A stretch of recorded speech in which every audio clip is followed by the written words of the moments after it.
የሚለውን ስም ከአብይ ጾም ሳምንታት መካከል ሁለተኛው ሳምንት ላይ የምናገኘው ቅድስት ይባላል።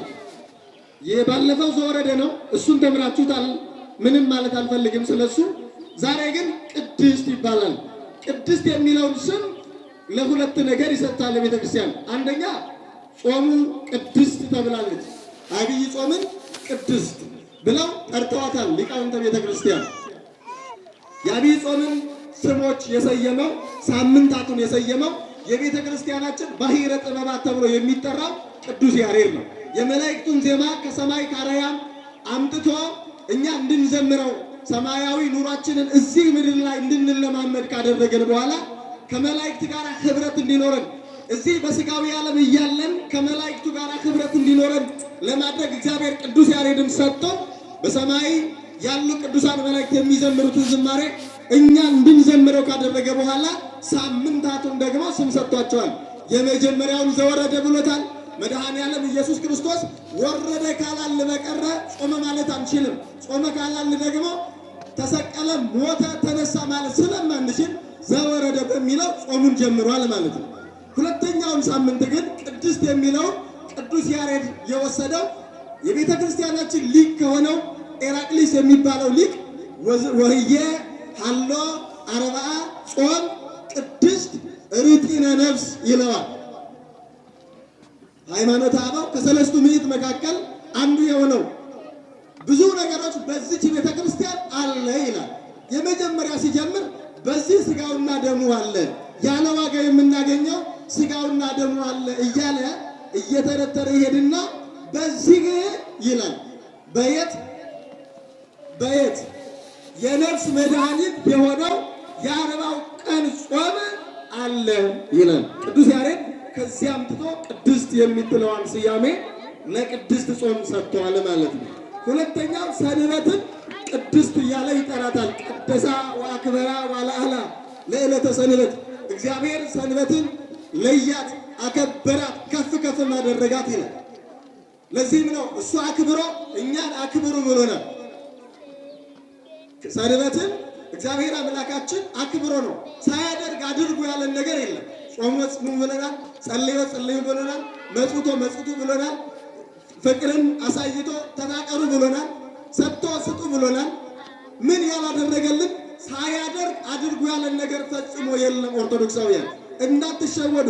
መድኃኔዓለም ኢየሱስ ክርስቶስ እኛ ዝም ብሎ በትእዛዝ ብቻ ያደረገውን ሕግ መፈጸም ባቃተን ጊዜ መጥቶ ግን ሁሉንም አድርጉ ብሎናል። ሳያደርግ አድርጉ ያለን ነገር ፈጽሞ አንድም የለም። እሱ አድርጉ ያለንን ደግሞ እኛ እንደ ልጅ እርሱን አባት ብለን የምንጠራ ከሆነ አባት ብለን የተሰጠን የልጅነት መንፈስ ያለን መሆኑን ለማረጋገጥ መድኃኔዓለም ኢየሱስ ክርስቶስ ያደረገውን እንፈጽማለን። ለምን? የእሱ ልጆች መሆናችን በምን ይታወቃል? አባቱ የሚለውን የማያደርግ ልጅ የአባቱ ልጅ ነው ብሎ ወይም ከአባቱ ጋር ያለው ግንኙነት መልካም ግንኙነት ነው ለማለት ያስችላል እንዴ? ስለዚህ ኦርቶዶክሳውያን እኛ አባታችን ጾሙ ስላለን እንጾማለን። ስለዚህ ጾሙን ቅዱስ ተብሏል ወይም ቅድስት ተብሏል። ሰንበት ቅድስት ተብላለች። ስለዚህ እነዚህ ሳምንታት በሙሉ ከእግዚአብሔር ቅድስና ጀምሮ እግዚአብሔር የቀደሳቸውን ነገሮች በማንሳት ቅድስት ቤተ ክርስቲያን ቅዱስ በማለት ትጠራቸዋለች ማለት ነው። እግዚአብሔር እንግዲህ እንደምታውቁት ንጹሐ ባህሪ ቅዱሰ ባህሪ እኔ ቅዱስ ነኝና እናንተም ቅዱሳን ሁኑ ብሎ እርሱ የባህሪ ቅዱስና ያለው በድካም በገር በትሩፋት በጾምና በጸሎት በስግደት ያመጣው ቅዱስና ሳይሆን ቅዱስና የባህሪ የሆነ አምላካችን እግዚአብሔር ቅዱስ ነውና እኛም ቅዱሳን እንሆን ዘንድ የሱ የሆነውን ጾም ቅዱሱን ጾም ጾመን እንቀደስና እንከብር ዘንድ አስፈላጊ ስለሆነ ጾሙን ቅዱስ ብሎታል። ለምንድን ነው ቅዱስ የተባለ? ሌላ ቅዱስ ያልሆነ ጾም አለ ወይ የሚል ወይም ደግሞ ቅዱስ ያልሆነ ጾም እንዳለ ያሳያል። ምን ያልሆነ ጾም አለ? ቅዱስ ያልሆነ ጾም አለ ማለት ነው። ይህንን ጌታችን መድኃኔዓለም ኢየሱስ ክርስቶስ ራሱን ተናግሯል። መጻሕፍትም ይነግሩናል። ቅዱስ ያልሆነ ጾም አለ። 3 አይነት ጾም አለ። እነዚህ ነገሮች ላይ ነው የምንማረው። እግዚአብሔር አምላካችን ፈቅዶ ወዶ እንዲያስተምረን መልካም ፈቃዱ ይሁንልን። እኔንም እናንተንም እንዲለውጠን። ዝም ብለን ሰምተናል እኮ ለዘመናት፣ ተሰብከናል ለዘመናት። ቃሉ በእያንዳንዱ ሰዓት በየጊዜው ወደኛ ይደርሳል እና በዚህ ሰዓት በዚህ ረፋት በዚህ ጊዜ ነፍሳችን የምትለወጥበት እንዲሆን ግን መልካም ፈቃዱ ይሁንልን መድኃኒዓለም። ስለዚህ ቅዱስ ጾም አለ፣ ርኩስ ጾም አለ፣ ሥጋዊ ጾም አለ። ሶስት አይነት ጾም አለ።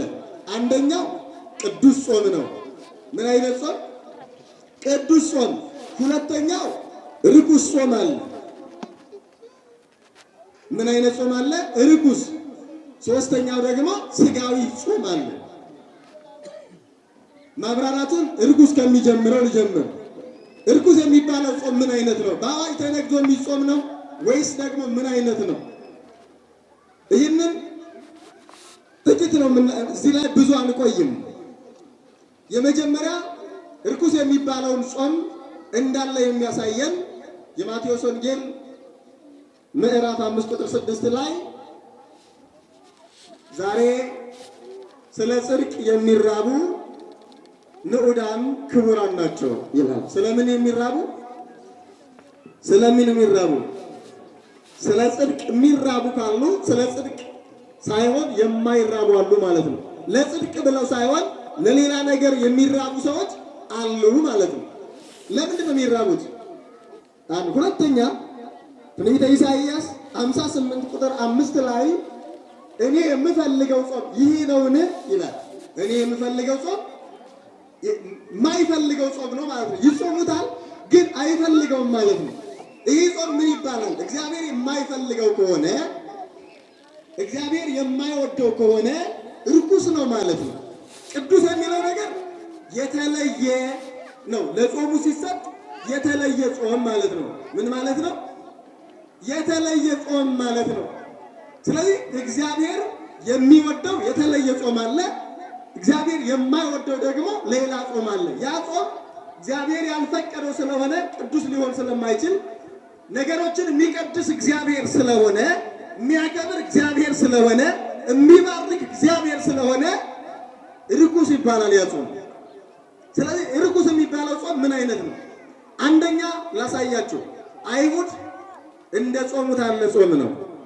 አይሁድ ምን አይነት ጾም ጾመዋል? ለምሳሌ መድኃኔዓለም ኢየሱስ ክርስቶስ ድውያንን በመፈወሱ፣ ሙታንን በማንሳቱ፣ ልሙፃንን በማንጻቱ፣ የጎበጠውን በማቅናቱ፣ ችግረኞችን እውራኑን በማብራቱ ምክንያት አይሁድ ካልሰቀልነውና ካልሞተ ወደ መቃብር ካላወረድነው እህል አንበላም ውሃም አንጠጣም ብለው የጾም አድማ አድርገዋል።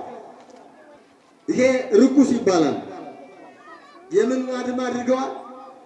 ክርስቶስን ለመስቀል ምግብ ትተዋል።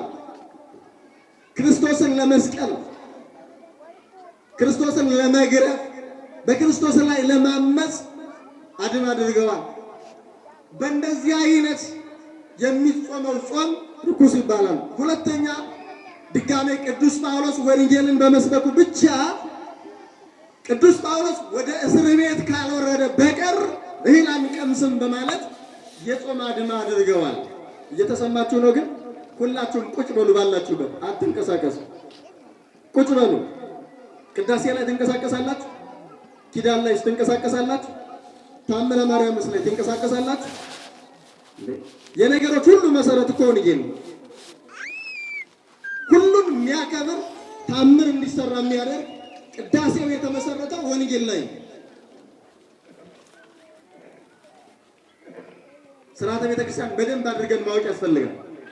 ስላላወቅን አንቀጣም ማለት አይደለም፣ ያስቀጣል። ኦርቶዶክሳውያን እንደ ኦርቶዶክስ መኖር አለብን አይደለም? እኛ ከሌሎች ልዩ የሚያደርገን እኮ በስርዓት ነው ምንድነው ያልኳችሁ። ካልሰቀለው ወንጌልን በመስበኩ ብቻ ካልሰቀለው ብለው የጾም አድማ አድርገዋል። ስለዚህ ይሄ አይነት ጾም ምን አይነት ጾም ይባላል? እህል ስላልበላ ሰው ጾሚ ነው ማለት አይቻልም። እህል ስላልበላ ብቻ እህል የማይበላ ሁሉ ቅዱስ ነው ወይም እየጾመ ነው ማለት አይቻልም። ለምሳሌ አጋንንት እህል ይበላሉ እንዴ? ይመገባሉ? አይመገቡም ማለት ግን ለጾሙ ለእግዚአብሔር ብለው ነው እንደሚጾሙት። አይደለም። ተፈጥሯቸው ስለማይፈቅድ ነው እህል የማይበሉት። እህል ስላልበሉ ግን እየጾሙ ነው ማለት አይቻልም። ስለዚህ እየጾምን ነው ለማለት የሚያስችል አይደለም። በእንደዚህ አይነት ጠባይ ከሆነ የምንጾመው ለዚህ ነው ጾሙ ቅድስት የተባለበት ትልቁ ምክንያት የተለየ ነው። የተለየ የሚያደርገውን ነገር ኋላ ላይ ስለምናየው ነው። ስለዚህ ሁለተኛው ደግሞ ስጋዊ ጾም ነው። እየተሰማችሁ ነው? ከቃሉ ጋር ናችሁ? መድኃኔዓለም ከሁላችንም ጋር ይሁን እና ነፍሳችንን ይቀይራት። የነፍሳችን አለመቀየር ትልቁ ነገር የሚያሳየው እንደሆነ ታውቃላችሁ? ነፍሳችን ችግር ውስጥ ጭንቀት ውስጥ መሆኗን የምናየው የሄድንበት ቦታ ሁሉ ተቀበዝባዦች ነን። ለዛ እኮ ነው ጌታ በብሉይ ኪዳን የነበሩትን እረኛ እንደሌላቸው በጎች እስመ ሥሩሃን እሙንቱ በጻማ ኦሪት በጻማ ኃጢአት ተቀበዝባዦች ናቸው ከመዛ አልቦ ኖላዊ እረኛ እንደሌላቸው በጎች ይቀበዘበዛሉ ይላል። እንዲቀበዘበዙ ያደረጋቸው ቃየልንም ይቀበዘበዝ ነበረ ይለዋል።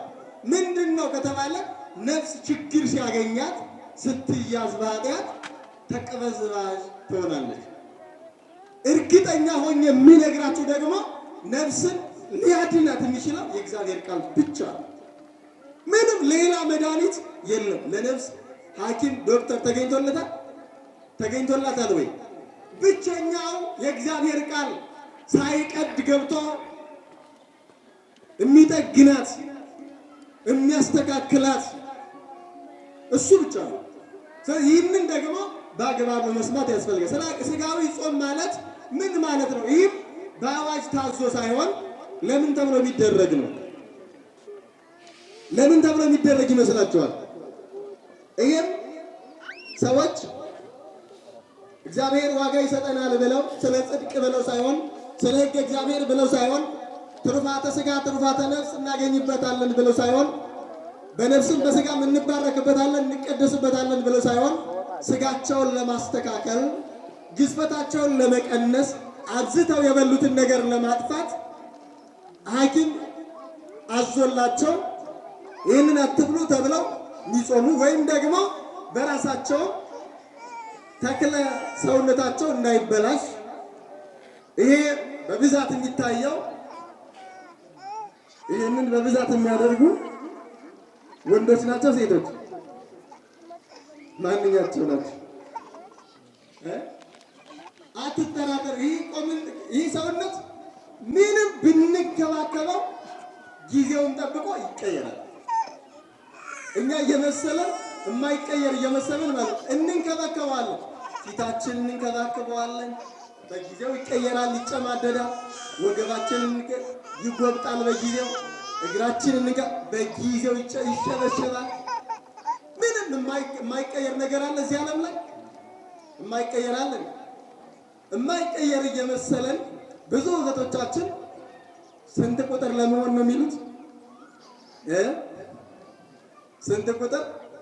አንዳንዱ ፊትና ኋላ የማይለይ ነው ይሄ ደግሞ ይባላል። አንዳንዱ 8 ቁጥር ለመሆን ነው የሚባለው።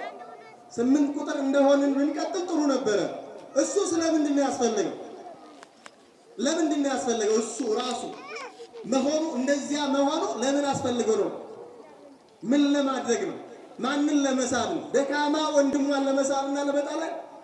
ምስኪን ወንድሟን ገና በሃይማኖት ያልጠነከረውን በስነ ምግባር ያልበሰለውን በሃይማኖት ያልጠነከረውን ወንድም ለማሰናከል ነው? እንትንን እያሳዩ መሄድ የሆነ ነገር መጨማመሩ ለምንድን ነው የሚያስፈልገው? ለምን ያስፈልጋል? እንደዚህ አይነቱን የምንዝር ጌጥ መድኃኔዓለም ኢየሱስ ክርስቶስ በዚህ ጾም ንቅል አድርጎ ይጣልላችሁ፣ ነቅሎ ይጣልልን ሁላችንንም። ምን የማናደርገው ነገር አለ? እና እሱ አስፈላጊነቱ ለምንድን ነው? የቀረን እኮ እኛ አሁን የቀረን መድኃኔዓለምን ተሳስተሃል ብለን በግልጥ አደባባይ ባድማ መውጣት ነው። ሰላማዊ ሰልፍ በክርስቶስ ላይ መውጣት ነው የቀረን። ሁላችን በየቤታችን እናደርገዋለን። ወንዱ የሆነ ነገር ያደርጋል፣ ይጨምራል። ሴቷ የሆነ ነገር ትጨምራለች፣ አይኗ ላይ ትጨምራለች፣ ከንፈሯ ላይ ትጨምራለች። ክርስቶስ በቃሽ ብሎ የሰጠሽን መጨማመሩ ለምን አስፈልገው ነው? ከክርስቶስና ካንቺ ላንቺ ማን ነው የሚያውቀው? ማን ነው የሚያውቀው? ንገሩኝ እናቶች። ከናንተና ከክርስቶስ ለናንተ የሚበቃውን ማን ነው የሚያውቀው? በጣም ነው የምናሳዝነው። ምስኪኖች፣ ምንም የማናውቅ ምንም የማንረዳ የክርስቶስን ሐሳብ በእኛ ላይ ያለውን ሐሳብ የማንረዳ ጨምሮ ቢሰጠን እኮ ስለምንጠፋ ቢሆንስ እንጂ ቆንጆ ማረጋግጦት ነው። እኛ ሁላችንም ተመሳሳይ ማረጋግጦት ነው።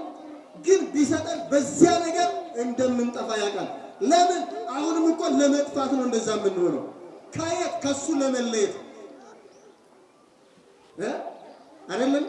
ስለዚህ ስጋዊ ጾም የሚባለው ራስን ለማስተካከል ተብሎ በጾም ጊዜ ጾም ሲባል እንደውም አንድ ሰው እንደዚህ ህግ ቤተክርስቲያን የማይፈጽም ያው እንደምታውቁት ሰይጣን ብቻ ነው። እና ሰው ብዙ ጊዜ ጾም ሲባል ቤተክርስቲያን ካዘዘችው አይጾምም። መልክ ይጋባል ከእግዚአብሔር ጋር። ጸልይ ከተባለ የለም፣ አስራት ወጣ የለም። አብዛኛው ሰው እንደዛ ነው። እና እኔ አንድ ትዝ የሚለኝ ነገር አለ። ተክለ ሃይማኖት የያዙት ሰይጣን ነው። እና አንድ ልጅ መምህሩ አድርግ ሲሉት አያደርግም፣ አታድርግ ሲሉት ደግሞ ያደርጋል። ይሄን ስራ ሲሉት አይሰራም፣ አትስራ ሲሉት ይሰራል። እና ምን አሉት እኛ መምህር ተክለ ሃይማኖት አንድ ሰይጣን ይዘው ከእሑድ ከሰኞ እስከ ዓርብ ድረስ ስራ እንዲሰራ ስራ ይሉታል። እሱ መቼ ስራ ይወጣል? ቅዳሜና እሑድ። ለምንድን ነው እንደዚህ የሚያደርገው? ሕግ እግዚአብሔር ምን ለማለት ለመጣስ ነው። እና ያንን ታሪክ ያውቁ ነበርና መምህሩ አንተ እንደ ተክለ ሃይማኖት ሰይጣን ስራ ስትባል እምቢ ትላለህ፣ አትስራ ስትባል ትሰራለህ አለ። እኛ እንደዚያ ሆነናል። ስሩ ስንባል እምቢ የምንል፣ አትስሩ ስንባል ደግሞ የምንሰራ። ጾም ሲባል እምቢ ያለው ሰው ለራሱ ለሚያልፈው ነገር፣ ለስጋዊው ነገር፣ ለኃላፊው ነገር፣ ለጊዜያዊው ነገር ጾም ሳይባል ይጾማል። እና ይሄ ገጸ ባህሪ ተክለ ሃይማኖት የያዙትንና ያዙት የነበረውን ሰይጣን የሚመስል ገጸ ባህሪ ያለው ሰው አለ። እና ስጋዊ ጾም የምንለው ሰውነትን የሰውነት ስትራክቸርን ለማስተካከል ተብሎ የሚጾም እሱ ስጋዊ ጾም ይባላል። ከእግዚአብሔር ዋጋ ያሰጣል፣ ስጋዊ ይባላል ማለት እና አሁን እኛ ግን የምንጾመው ቅዱሱን ጾም ነው። ቅዱሱ ጾም ደግሞ ምን አይነት ገጸ ባህሪ ያለው? ዮሐንስ አፈወርቅ ጾምን መድኃኒት ይላታል። ምን ይላታል አልኳችሁ? መድኃኒት። ለምንድን ነው መድኃኒት የሚለው? መድኃኒት ዮሐንስ መድኃኒት የሚለው ጾምን ብቻ አይደለም፣ 3 ነገሮችን መድኃኒት ይላል። ስንት ነገሮችን? 3 ነገሮችን። አንደኛ ምጽዋትን መድኃኒት ይላል።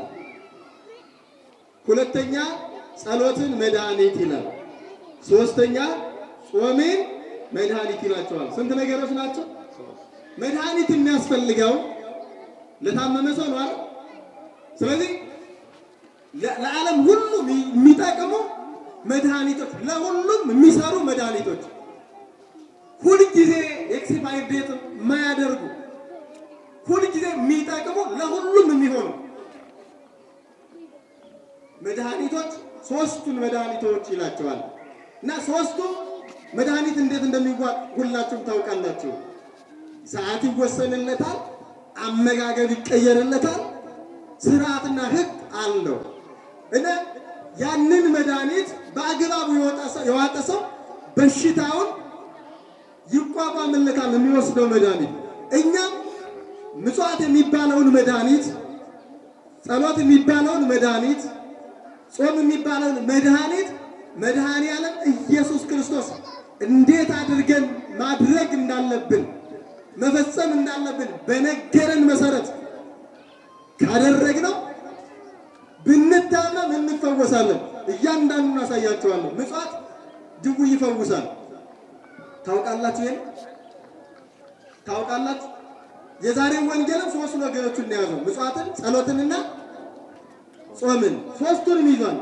እነዚህ ስለማይለያዩ ነው። ጾምን ወጥንተ ኩሉ ምግባራተ ሰናይ ይላታል ማሪሻ። ጾምን የሥራ ሁሉ መጀመሪያ ናት ይላል። ጾምን ወጥንታ ለፍኖት መሲሐዊት ይላታል ማሪሳ። የወንጌል መጀመሪያ ናት ይላል ጾም። የወንጌል ምንድን ናት? መድኃኔዓለም ኢየሱስ ክርስቶስ ወንጌልን ከማስተማሩ በፊት ወዴት ሄዷል? ወደ ገዳመ ቆሮንቶስ ሄዶ ከጾመና ከጸለየ በኋላ ወጥቶ ነው ወንጌልን ማስተማር የጀመረው። ስለዚህ ቅዱሳን ሐዋርያትም የሥራቸው መጀመሪያ ያደረጉት ጾምንና ጸሎትን ነው። ሥራ ለመጀመር ስታስቡ በጾምና በጸሎት ብትጀምሩ እጅግ ስኬታማ ትሆናላችሁ። በነገሮቹ ላይ አሁን እኮ እንደኛ ብዙ ነገር ያለው ግን ደግሞ ብዙ ነገር ያጣ የለም። ብዙ ነገር ያለን ማለት መድኃኒቱ እጃችን ላይ፣ ቤተክርስቲያናችን የሕክምና ጊዜ አላት፣ የሕክምና ስርዓት አላት። ቤተክርስቲያናችን የችግር መፍቻ ጥበብ አላት። ሁሉ አለን፣ ምንም እንደሌለው እንቅበዘበዛለን። ትልቁ ችግር አለ አናቀው መያዝ ነው፣ አለማወቃችን ነው። ደግሞ ያለንን ነገር እንወቅ፣ ቁጭ እንበል፣ እንረጋጋ ሲባል ደግሞ ሰው ይረበሻል። አያውቅማ እንዴት እንደምናደርግ ጭንቅ ነው በእውነት። በዚህ ዘመን በተለይ መንፈሳዊነት ችግር ውስጥ ወድቋል። ክርስትና ችግር ውስጥ ወድቋል። ስለዚህ ቅዱሱን መድኃኒት የሆነው ጸሎትን፣ ጾምን፣ ሦስቱን ማይነጣጠሉ ፈትል ሰላስ ሦስቱ ገመድ ተብለው ማይለያዩትን ጾምንና ጸሎትን፣ ምጽዋትን በደንብ አድርገን መድኃኒትነታቸውን እንድናውቃቸው መድኃኔዓለም ኢየሱስ ክርስቶስ በአንድ ቀን ነው ያስተማራቸው። በምን መልኩ መጾም መደረግ እንዳለባቸው አስተምሯል። የመጀመሪያ ሲነግረን ምጽዋትህን በሰው ፊት አታድርግ። ምን አትበል? በምን ፊት አታድርግ እንዴ? በሰው ፊት አታድርግ የሚለምን ሰው አይደል እንዴ? እንዴት ነው ከሰው ተሰውረን የምናደርገው? ምጽዋት የሚሰጠው ለማን ነው? የሚሰጠው ሰው ነው የሚሰጠው። ታዲያ በሰው ፊት አታድርግ ማለት ምን ማለት ነው? ግራ ያጋባል።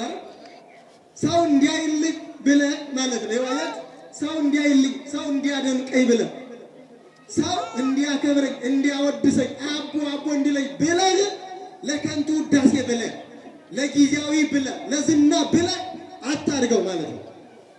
ይህንን ምን ይላል? ምጽዋት ስታደርጉ እንደነሱ አታድርጉ ይልና እስመ እሙንቱ ነሱ እሴቶሙ፣ እነሱ ከንቱ ውዳሴ ዋጋቸውን አግኝተዋል። እናንተ ግን መገለጡን ክብሩን ከፈለጋችሁት እግዚአብሔር ኋላ በቅዱሳን መላእክት፣ በጻድቃን፣ በሰማዕታት ኃጥአንም እያዩ ጭምር ይሰጣችኋል ዋጋችሁን። ምን ዋጋችሁን? መንግሥተ ሰማያት። አንድ ነገር ልንገራችሁ፣ ምጽዋት ድውይ ይፈውሳል፣ አትጠራጠሩ። ምጽዋት ሙት ያስነሳል። ምጽዋት ኃጢአት ያስተሰርያል። እያንዳንዱ መጽሐፍ ቅዱስ ጠቅሼ ልንገራችሁ። የመጀመሪያ ኃጢአታችሁ እንዲሰረይላችሁ ትፈልጋላችሁ ወይ? ቀረብ በመተል እናንተ ስለሆናችሁ ነው። እናንተን አሁንም የምጠይቀው ትንቢተ ዳንኤል ምዕራፍ 4 ቁጥር 27 ላይ ነቢየ እግዚአብሔር ዳንኤል ናቡከደነጾርን እንዲህ ይለዋል። ናቡከደነጾር እንደምታውቁት ያልሰራው ኃጢአት የለም። እዚህ ምድር ላይ እግዚአብሔርን ሳይቀር መሆን ፈልጓል። አይቻልም። መሆን ስለፈለግን የሆነ ነገር ስለፈለግን ብቻ ልንሆን እንችላለን። በተለይ ደግሞ እግዚአብሔርን መሆን አይቻልም። ምናልባት ሰውን በእውቀት ለመሆን በሆነ ነገር ለመሆን እንችል ይሆናል እና ያልሰራው ኃጢአት አልነበረም። እና ነቢየ እግዚአብሔር ዳንኤል ምንም ኃጢአት ሲሰራ ሰው ወደ እግዚአብሔር ከቀረበ እግዚአብሔር ይቅር ባይ ስለሆነ ይቅር እንዲለው አንድ ነገር መከረው። እግዚአብሔር ኃጢአትህን ይቅር እንዲልህ፣ ኃጢአትህ በጽድቅ እንዲቀየር ገንዘብህን ለነዳያን ስጥ አለው። ለማን ስጥ? ኃጢአትህን እግዚአብሔር ምን እንዲልህ? ይቅር እንዲልህ። ስለዚህ እግዚአብሔር ኃጢአትን ምጽዋት ስንመጸውት ኃጢአትን ይቀራል። ለምን ከተባለ ለምንድን ነው እግዚአብሔር በገንዘብ ኃጢአትን በገንዘብ እንዲህ ሲባል ደግሞ የሆነ ቦታ ኃጢአት እየሰራችሁ የሆነ ቦታ ደግሞ እየመጸወታችሁ ማለት አይደለም። ኃጢአትን ትቶ ኃጢአትን መስራትን አቁሞ መመጽወት ማለት ነው እንጂ ኃጢአትን እየሰሩ አሁንም ምጽወታ እንደዚህ አይነት ነገር የለም። እና አንድ በሉ ኃጢአትን ያስተሰርያል። ሁለተኛ ብንታመም ይፈውሰናል። ሰው ቢታመም ከመጸወት ይፈወሳል። ይህ ብቻ አይደለም። ትልቁን ነገር ልንገራችሁ። በዓለም ላይ ትልቁ አስደናቂ ነገር የሚባለው ነገር ምንድን ነው? ሞት ማስነሳት አይደል? እስኪ ልንገራችሁ፣ አንድ ሰው አይበልብንና አንድ ሰው ድንገት እዚህ መካከላችን ቢሞት አንድ ሰው እና አንዱ ከኛ መካከል ደግሞ ቢያስነሳው ያስደንቃል? አያስደንቅም? አያስደንቅም እንዴ? ከዚህ በላይ አስደናቂ ሞት ከማስነሳት በላይ አስደናቂ ነገር አለ?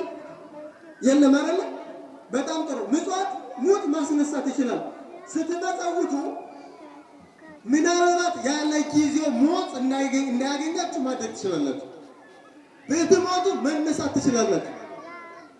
ይሄንን ከራሴ አንቅቼ አይደለም የምነግራችሁ። ግብረ ሐዋርያት ምዕራፍ 19 ቁጥር 42 ላይ የምናገኘው አንድ ታሪክ አለ። ታላቁ ሐዋርያ ቅዱስ ጴጥሮስ ያደረገው ነገር ነው እና ጣቢታ የምትባል ሴት ድንገት ሞተች። የምትባል ሴት እና ያቺ ሴት ስትሞት ከዚያ በፊት በሕይወት ያለች ልብስ የምትገዛላቸው፣ ምግብ የምታቀርብላቸው፣ የሚያስፈልጋቸውን ሁሉ የምታደርግላቸው ነበሩ። ስትሞትባቸው ተሰባሰቡና ወደ ቅዱስ ጴጥሮስ መጡ። የገዛችላቸውን ቀሚስ የገዛችላቸውን ልብስ ይዘው ምግባችን፣ ልብሳችን፣ ጉርሳችን እናታችን ሞታብናለች አሉ። ከዚህ በኋላ ማን እናት ሊሆነን ነው? ማን ሊመግበን ነው? እናታችን ሞታለች አሉ። በዚህ ጊዜ ቅዱስ ጴጥሮስ እውነት ይህንን ልብስ የገዛች እሷ ናት? እውነት ትመግባችሁ ነበረ አላቸው። አዎ አሉት። እየሰማችሁ ነው ኦርቶዶክሳውያን? አሁን ምጽዋትን እኛ በጣም አቀለን የምናየው ነገር ቢኖር ምጽዋት ነው። ስንት ጊዜ እኮ ዝርዝር የለንም ብለን አልፈናል። አረ ዝርዝር የለኝም፣ አይ የለኝም። ዝርዝር ባይኖረን ብሩ አለን ግን ምን የለንም? ምን የለንም? ናቢ ዮሐንስ አፈወርቅ አንተ የዋህ መቅደስን ረግጠህ ወደ መቅደስ የምትሄድ ክርስቶስን ረግጠህ ወደ ክርስቶስ የምትሄድ ምስኪን ይላል። ብዙ ጊዜ ወደ ክርስቶስ መጥተን ክርስቶስን ሳናገኝ አልተመለስም። ብዙ ጊዜ ሰው ክርስቶስን ሊያገኝ መጥቶ ሳያገኝ መቅረት አይገርምም? ምንድን ነው የሚለው ይሄንን? እና ልመልሳችሁ ወደ ትምህርት። ቅዱስ ጴጥሮስ እውነት ይህንን ያደረገች እሷ ናት አለ። አዎ ውጡ አለና እነሱን አወጣና ጣቢታ ሆይ ተነሽ ብሎ እጇን ብቻ ይዞ አስነሳት። አያችሁ፣ ምጽዋት ማለት ከስጋዊ ሞት እንኳን ከመቃብር ያወጣል። ለዚህ ነው ክርስቶስ ከንቱ ውዳሴ ፈልጋችሁ አታደርጉት፣ በስውር ስታደርጉት ማለት እዚህ አሁን ይታይልን ብላችሁ ሳይሆን ስታደርጉት እግዚአብሔር ያያችኋል። ለመስጠት ስታስቡት ያያል። በእናንተ አድሮ ይሰጣል፣ በነዳያን አድሮ ይቀበላል፣ እሱን ደግሞ ዋጋ አድርጎ ይሰጣችኋል አለ።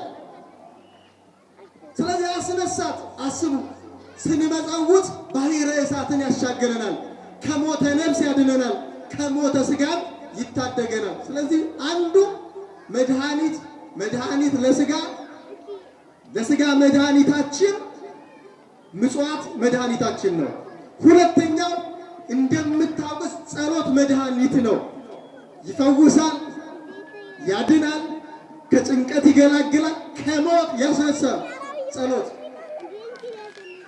ከአጋንንት ቁራኝነት ያወጣል። አሁን እሱን አልዘረዝርም።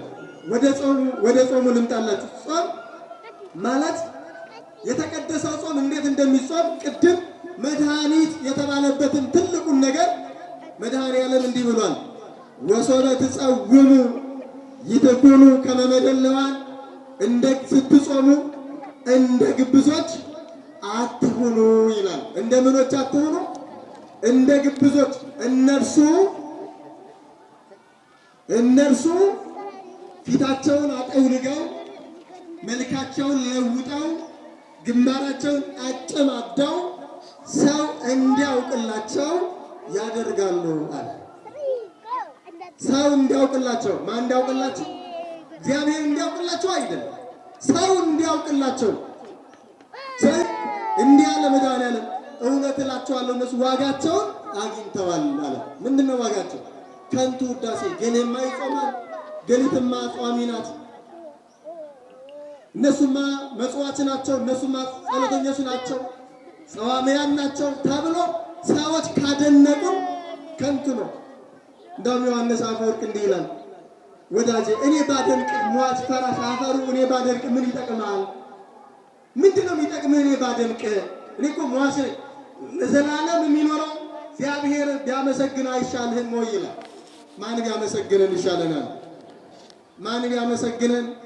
እኛ እኮ ብዙ ጊዜ ገጥሞናል። አውደ ምሕረት ላይ 10,000 ብር ሰጥተው እኮ የ1 ሚሊዮን ቃላት ካልተደረደረ ደስ የማይላቸው ሰዎች አሉ። እና ምን እናደርጋለን እኛስ? እንደዚያም ካልሆነ ደግሞ ጨርሰው ይተዋሉ። የሸት ያክል ቢያገኙ ተብሎ ይነገራል። ያ ማለት ደግሞ አስተማሪ የሚሆነውን ነገር ተው ማለት አይደለም። ጌታችን መድኃኒዓለም ኢየሱስ ክርስቶስ ሐዋርያቱን ሲያስተምር ስራችሁ፣ ምግባራችሁ፣ ሃይማኖታችሁ በሰው ፊት ይታይ ይገለጥ ይብራ ብሏቸዋል። ምኑ? ለማይጾመው ሰው ለማስተማር ጾምን ማስተማር ያስፈልጋል። እና መድኃኒዓለም እናንተ ግን አለ እነሱ ዋጋቸውን ከንቱ ውዳሴ አግኝተዋል። እናንተ ግን ስትጾሙ እንደነርሱ ምን አትበሉ አትሁኑ አለ።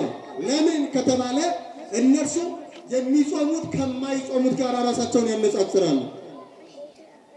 እገሌ ይጾማል፣ እኔ እጾማለሁ፣ እሱ አይጾምም፣ እኔ ጸልያለሁ፣ አትጸልይም እያሉ ማነጻጸር፣ ስለ ራሳችን ድክመት፣ ስለ ራሳችን ኃጢአት ከእግዚአብሔር የምናገኘውን ዋጋ ብቻ እያሰብን እንድንጾም መድኃኒዓለም እናንተስ አለ ወአንትሙሰ ሶበ ትጸውሙ ቅብዑ ርእሰክሙ ራሳችሁን ተቀቡ ወሕጽቡ ገጸክሙ ፊታችሁንም ታጠቡ። ራሳችሁን ቅቡ ማለት ምን ማለት ነው? የተቀባ የታጠበ ሰው እንደማይታወቅበት አይታወቅባችሁ ማለት ለከንቱ ውዳሴ አታድርጉት ማለት ነው። የታጠበ ሰው አይጠወልግም፣ አይታወቅበትም፣ አይታወቅባችሁ ለከንቱ ውዳሴ ብላችሁ አታድርጉት ማለት ነው አንዱ። ሁለተኛው ግን ስትጾሙና ስትጸልዩ ፍቅር ይኖራችሁ ማለት ነው። ምን ይኖራችሁ? ምን ይኖራችሁ? የፍቅር መገለጫው አንዱ ደግሞ ጾም ስንጾም አንደኛው ለሕግ ብለን እንጾማለን። ሁለተኛው ጾምን ስንጾም የረሃብተኞችን ረሃብ ለመረዳት እንጾማለን። ሶስተኛው ጾም ስንጾም ስጋችንን ለነፍሳችን ለማስገዛት እንጾማለን። አራተኛው ጾም ስንጾም ቅዱሳን መላእክትን እንመስላለን። መላእክትን አይደለም የምንመስለው፣ እኛ የምንመስለው ቅዱሳን መላእክትን ነው የምንመስለው። ምክንያቱም ርኩሳን መላእክትን ምን ይላሉ ብለናል ቅድም? ይጾማሉ፣ በረከተ ስጋ ወይም በረከት አያገኙበትም። ስለዚህ